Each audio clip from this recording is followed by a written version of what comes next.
Bu Winda, saya Ika Aprianti ingin mewawancarai Ibu sebagai tugas PPG saya, yaitu tentang akidah akhlak. Untuk yang pertama, bagaimana penjelasan dari Bu Winda tentang akidah akhlak itu sendiri? Akidah akhlak itu kan luas nih Bu ya. Kalau tentang akidah akhlak, kita lebih membahas ke contoh yang akhlaknya terlebih dahulu. Kalau akhlak itu kan tentang bagaimana seseorang itu bisa bersikap. Bagaimana seseorang itu bisa bersikap, bisa memiliki perilaku yang lebih baik lagi, seperti itu. Dari konsep akidah akhlak ini saya mengidentifikasi masalah menjadi 3 nggih. Yang pertama yaitu tentang akhlak peserta didik, yaitu tentang bahasa komunikasi peserta didik yang mungkin saya lihat masih banyak yang kurang baik. Bagaimana menurut Bu Winda? Kalau ini untuk komunikasi atau bahasa anak ya Bu ya. Kalau kita coba lihat dulu di SD Muhammadiyah 1 Comal ini. Untuk dari SD Muhammadiyah 1 Comal ini, untuk peserta didiknya itu ada 2, dibagi menjadi 2. Ada yang udah baik dan ada yang belum. Ya, bisa dikatakan belum karena tidak mungkin kita mengatakan tidak baik gitu. Belum baik seperti itu. Jadi kalau misalkan dari SD Muhammadiyah 1 Comal sendiri ini anak-anaknya itu tadi. Ada yang sudah baik bahasanya, sudah menerapkan sopan santun, dan yang satunya itu yang belum, itu ya masih dalam fase berlatih gitu.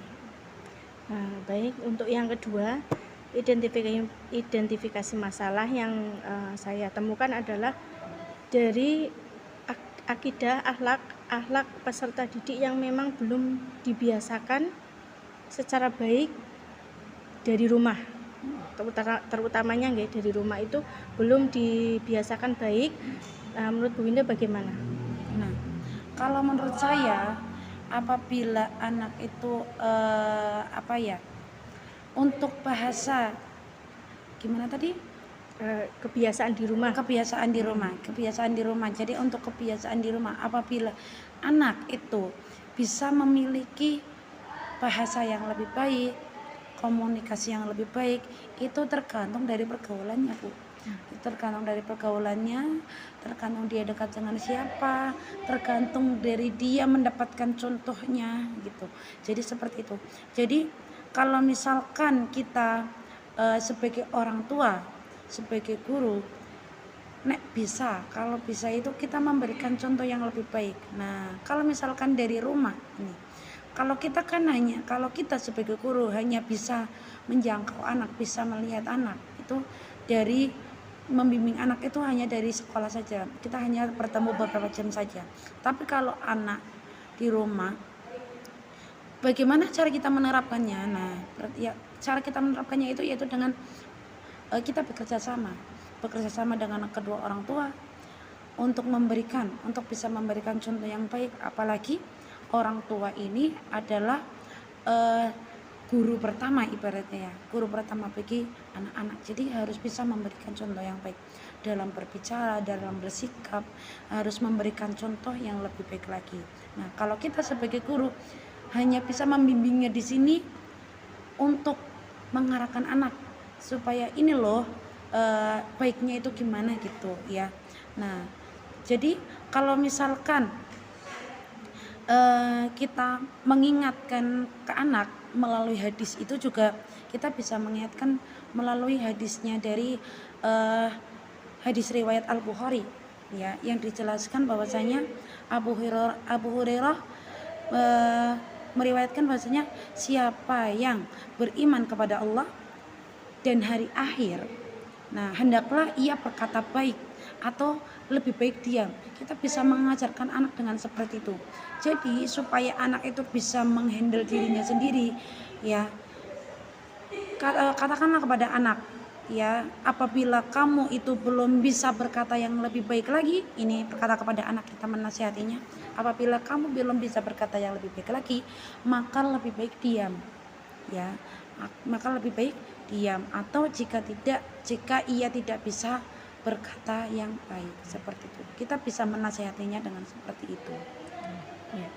Untuk yang selanjutnya yaitu akhlak anak berkaitan dengan kedekatan orang tua atau guru. Bagaimana menurut Bu Winda? Kalau menurut saya untuk mengajarkan anak melalui dengan kedekatan ya, kedekatan. Nah, jadi kita sebagai orang tua itu bisa, walaupun orang tua sama anak itu ibaratnya itu emang kayak umurnya gitu. Biasanya kan orang-orang memandangnya umur, kayak lihat itu umurnya itu lebih tinggi gitu. Terus jangan sampai kamu berpikiran seperti ini, kita lebih tua maka kita bisa seenaknya sendiri. Itu tidak seperti itu. Nah, kalau kita sebagai orang tua itu kalau bisa itu memberikan contoh. Nah, bagaimana cara memberikan contoh? Memberikan contoh pun tidak gampang. Nah, supaya anak itu bisa menerapkan apa yang kita contohkan, maka kita harus menjadi teman, kita harus menjadi sahabat. Supaya apa?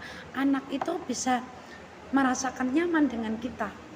Kalau anak itu bisa merasakan nyaman dengan kita, maka anak itu lebih ke, oh aku pengen jadi ini, aku pengen jadi bu ini, biar dipandang itu enak gitu.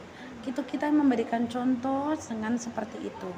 Ya, kita harus menjadi teman mereka, harus menjadi sahabat mereka, supaya mereka itu lebih nyaman dengan kita dan mereka itu bisa mencontoh kita. Terima kasih Bu. Untuk yang dari ketika identifikasi masalah yang saya sebutkan tadi, bagaimana kesimpulan Bu Winda tentang akidah akhlak pada peserta didik di SD Muhammadiyah 1 Comal ini? Ya, kesimpulannya yaitu apabila kita mau memberikan contoh supaya anak itu bisa berkomunikasi yang lebih baik lagi, maka kita harus memberikan contoh yang lebih baik pula kepada anak-anak, supaya mereka itu bisa bisa terpengaruh, ya, bisa menerapkan contoh tersebut juga. Ya, terima kasih Bu Winda atas waktu dan kesempatannya yang telah diberikan. Saya mohon maaf dan terima kasih.